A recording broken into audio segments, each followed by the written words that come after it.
So we're going to bring out Kebra Givens from Givens Family Child Care. Hi, my name is Kebra Givens. Again, my business is Givens Family Child Care. It was so funny how this business came to me. I was the HR director for about 8 years, and I working in a social service agency, was inspired by their work, so I went to adopt a little girl. Now, when you work in HR, recruiting, or setting up offices, you don't always work traditional schedules. So sometimes I'd either be working late or weekends, or I'd have to travel for work, but then I wouldn't have any place to place my child. So she started having some behavioral problems, which led me to take off. And from there, I would get offers, and they still wanted me to travel until, I wouldn't be able to work an 8 to 5. So I was looking in my area for 24/7 childcare, and there wasn't one. So I thought to myself, I was taking classes for her, and I thought to myself, I'll start a 24/7 childcare where I provide high quality childcare for the safety of the children, and I could be convenient and be a resource to the parent. Where I could drop them off, pick them up. You could tell me that you were late or you have a meeting, and then I can accommodate you. My values are innovative and service. Yeah, it's so amazing how people do things the same way. All the child cares in my area will operate from 6 a.m. to 6 p.m. Okay, what if you have a meeting at 6 p.m.? And they weren't meeting the professionals of today. So that's when I started thinking of how I would do it and how it would be different, and the funding resources that were available to me. Again, I operate 24/7. I'm open evening, weekends, and overnights. And I do pickups and drop-off as long as you arrange. If there's an emergency, as long as I know 60 minutes beforehand, and then I also know other child caregivers that can come to your home. My beachhead market is low-income to middle-income parents. I look for parents who work around the clock. I used to, because really being a mom is a 24/7 type of job. There's times where you have appointments, or you need to be at school, and I wanted to be able to accommodate them being a single mom. It was so amazing to me coming from a business aspect, because I didn't even become a mom until I was like 40. It's amazing to me with a business background how people think that you're only supposed to operate in banker's hours. Well, kids get sick different times, and with businesses, they don't care. If they have a meeting, you need to be there. So from that perspective, then I started building my business just so I could be a resource for the parent and also ensure the care of the children. Monthly gross income is about $8,000 a month. I'm licensed with the state of California for 8 children. I have 3 different shifts. My funding comes from cash.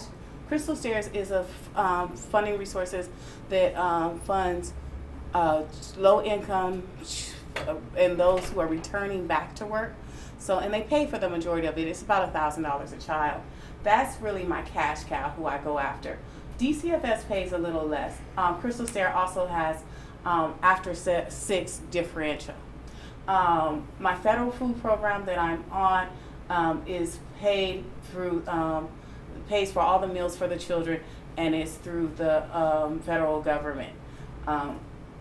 So as long as I shop the ads and try and feed them nutritious meals according to their guidelines, they pay for it, and it's way more than what I'm actually spending on them. Projected growth, I'm thinking about 16,000. I still need to go after the funds with Department of Mental Health has some funds that's available for child care, Charles Drew, and there's also child care grants. I can grow just in my home to 14 per kid to have 14 kids versus 8. But I would have to hire an assistant. I couldn't do it where I'd have people on call. I'd have to have an assistant. And the money that I need is to get a child care facility. To my goal for 2017 is to move the business outside of my home. Then I can even raise my numbers to 42. But I would want to be near either like I was thinking about a factory or the post office or a hospital, someplace that, I work. And that was another thing that was hard for me when I was an HR professional, is telling other parents, oh no, I need you to be here, or I need you at the hospital at this time, knowing that they didn't have childcare. That's one thing I would like to provide. I'd like to be near them. So if they got on call, and I remember one time, it was so sad, I had a single father who was a psychiatrist, and he had a child that was there was a client that was having a breakdown. So he went from one hospital to another, and he had his child, and we had to find what was the hospital that he left his child in. You should be able to call someone and they should help you. You shouldn't have to make decisions like that. Any questions? Wow, very nice. All right. We got time. So right now you're bringing in 8,000 gross. What's your estimated net? It's 5, because I still have my mortgage to pay, utilities, and then kids' tariff stuff. So how much are you being paid yourself? It was so funny because I also have foster kids. I've had them for like 2 years. It's so funny. I was putting so much into the business that I wasn't even getting anything. Right. So That's now I said I thought that was really strange. So now I'm like, you have got to get yourself some type of salary. Yeah, that's true. So are you doing that now? You're taking the I'm doing it now. And the way I'm doing it now is because at first I used to buy everything new. Now I buy used, and I didn't used to do the food ads. It's kind of the stuff that your mom teaches you that you don't want to listen to. So, and then I don't take them to the McDonald's and Starbucks so much, but then that freed me up for money, and not so many toys. I mean, because they don't need all those toys. So, from there my profit grew. It was always there. I was just misusing it. So your salary is close to 5,000, or you have a little bit reserved? for marketing? I have some reserve for marketing, and I'm building up my reserve. Yeah. I love the idea and the demographic. This seems really appealing. You've got that grant angle.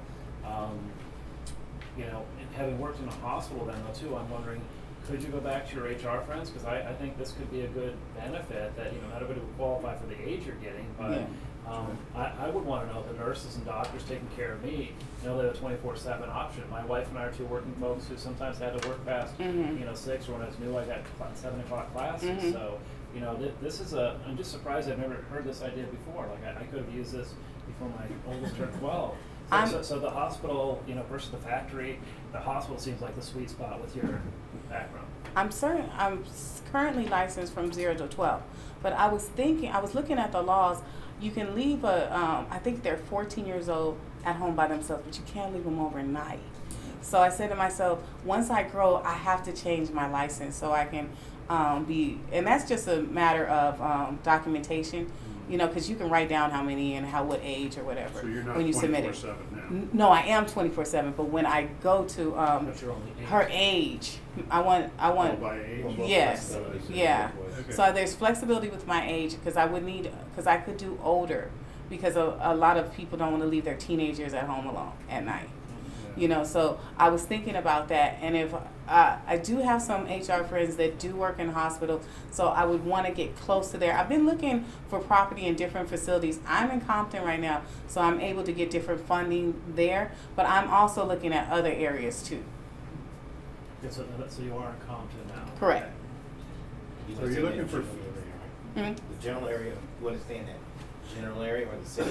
So are you close to Dominguez Hills? Is that? Yes, I am. Dominguez I'm about Hills 15. professors? Yeah, I'm about 15 minutes away from Dominguez Hills.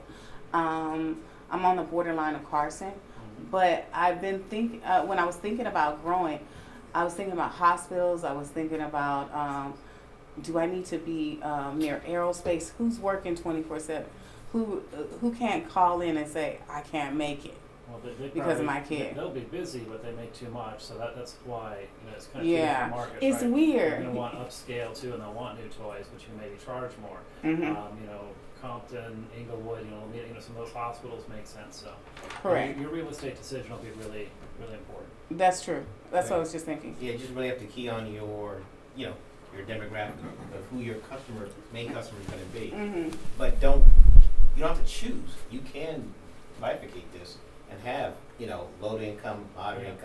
and double income type, families, because of the same problem exists through each economic level. And I would say geographically, you want to stay close to your low to moderate income type clients, but at the same time, bring in the South Bay, Carson type. You have a lot of hospitals down here, a lot of aerospace, a lot of manufacturers here. So if you could find a nice medium location that projects safety, security, and in a nice facility, that's going to draw all your clients. That's what I learned, because at first I used to only concentrate on the low income, moderate income, because those were the ones that had the funds. But it's the same problem regardless. If you have to be at work, you have to be at work. So and that can augment your federally public-driven clientele versus cash. Correct. Clientele. If you can focus on that 6 o'clock to midnight demographic, and then there's an added service for them, right? So I would then, I would want you to have somebody able to tutor my kids in their homework. Because what am I not doing when I'm there? I want them to do better there. And dinner. And I can, I'll pay an extra $10 an hour for that person to help with their algebra, whatever they're doing. That I wouldn't expect from a normal provider. But if you just had that safety, there's so many moms and dads I think that would be excited to know there's a place I can go to that I don't have to worry about being late or. And for my overnights, I take them to school. And then if you let me know in advance, I'll pick them up. So that works for them, because there's, in the Long Beach area, which is close to me too, there's a lot of clubs, and they have to be at work at a certain time, or they don't get off until a certain time. So get up at 1 or 2 in the morning. Correct. Okay, a couple more questions? Yes, Alexis? Is it how big is your staff? Is it just you, a one-woman show? It's me at this point, but I do have people that I call on call. But I'm still trying to train, and this is like my baby. I still have that technician thing going that is like, nobody can do this like me. Right. And it's just like, so it's just like, okay. But finding a good caregiver is something that I would want. Because they're a vulnerable population. I mean, they're kids. Well, you also need a driver, it sounds like, too, if you're doing pickups and drop-offs. Driving wouldn't be too bad, because there's a lot of senior population, and you can just pay them to do that. Yeah. And that's not too bad. But as far as like, for some reason, I want to be So there. if you're taking care of somebody, but then you have to go pick up somebody, how does that work? I can pay someone to do that. Like, I can use a senior population. Are you for that. doing that? You can, but are I you see. currently doing that? I do that for pickups for school. Yeah, I do that, because I don't always like to leave them, because that's the dinner hour. Alexis, you had a question? Well, actually, I was just going to say, so before, It's not that expensive. I used to work with a lot of large companies, and what they do is they actually pay for childcare for their employees. You know So- what? I tried to implement that in my company, and it got shut down. But dreams come true. Dependent daycare. Yeah. Yeah, But also they But can some use companies do the it, flex is your spending. point. they still You do can use it it. for Yeah. flex spending. Flexible Yeah. spending. They said the insurance was too much to do it within our facility, but maybe I can partner with another company as long as we do it off-site, because maybe they just don't want the liability of it having it on-site. Right, it's Correct. not on site, you have your own location. Mhm. They hire you, the company pays for their employees. That's a good idea. Yeah, so then when you do that, like you're talking about the hospitals, but mine were private, and they used to do that. That's a good idea. So exactly what you're talking about, it was just private companies that would pay for their employees. It's kind of like a bonus to have them there to be able to work, For their as their hours. benefits. Exactly. Yeah. One of the real keys, she realized she's a technician today doing all the work. She wants to become an entrepreneur where she hires people to replace her. So one of the things that she had told me about was having maybe 5 places over the next 5 years. So start one, bring in a staff, and now she's supervising that. And one of the questions gets into, are you in the real estate business or are you in the child care business? Because when you start acquiring, are you buying these properties or are you renting these properties? So there's a couple ways and strategic things that she needs to discover, but I think she has the right idea. Her real thing is giving quality child care to after hours. And I think that's a big need there. So we got a couple questions. Amber, did you have a question? I do, actually. I was just thinking of the possibility if this was all, ironed out and scalable, if you had this all locked down to where you could franchise it. This is Yes. a really great idea, especially for the military community. Oh, that's a good idea. Being near military bases, franchising to the parents who need these portable careers, they need to get licensed in their states Wow. and so forth. But if they were able to you know, have that additional income and be able to help their, you know, other enlisted families around them. This like could be like a nationwide. That could I- be I amazing. think that all locked down. So I could have used it. Sure. Wow. Okay, one last, any in the audience back there? Okay, Professor Norman? I'm just going to say, to build on that, the other avenue to explore is why don't you become the Uber of 24/7? So you could franchise it, or you could create the sharing economy, because you got to find good providers and you got to find customers. And, you know, there's two markets. So you have the HR expertise. Maybe you can come up with a good way of doing the background check, you know, training. So some people are using your service one day, they're watching somebody else's kids the next day. So you know, look at the sharing economy, because I see there's a lot of you know, moms and dads who might actually be able to be good employees, and that could let you kind of scale. And I just think, you know, if you're Uber of anything, that gets you a lot of free marketing. So Yeah, because within the childcare environment, or most of the who are providers or own, they would never think about doing twilight hours. But like you need them. Let's give Kevin a good hand. Thank you. I appreciate your insight.